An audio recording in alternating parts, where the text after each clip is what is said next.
and hook up. Yeah, we're going. Oh, it's going pretty fast. Is it? Yeah. Got video? Oh, There you go, buddy. It's peeing.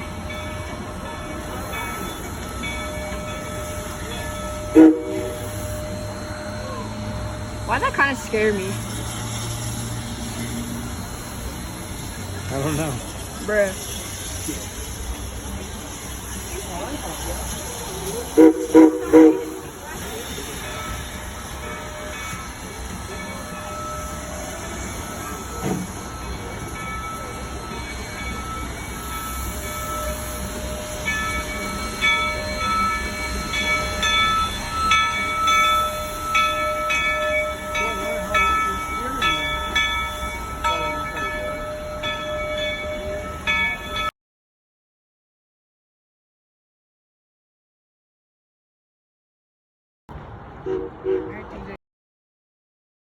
I guess you could say these folks made the original Colorado Rockies baseball team. But I know they compared to the current Rockies because they were playing in the minor leagues. Now that's a pretty rocky statement, but so is our railroad, as we're currently entering onto a descending grade of 4%. That's to say, for every 100 feet we travel, we drop in elevation nearly 4 feet. And for your reference, 3 of our cars is 100 feet. Now, because of this steep and rapid descent, the tracks that follow are the ladder tracks.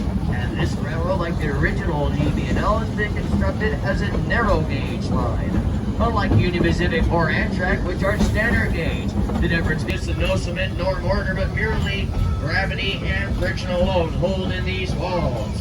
The only modern additions were added to the left side wall 36 years ago, and both running additive weight of 70. These walls remain unchanged, a testimony to the craftsmanship of these early miners. Now, speaking of the miners, our next stop will be the Lebanon Mine Tour area. If you're taking a mine tour with us today, this will be your opportunity to step off the train. We ask that you do so with your wristbands fully exposed and visible for all of the tour guides to see. Be advised, about a mile and a half. I would iron for the Can you mine. video us?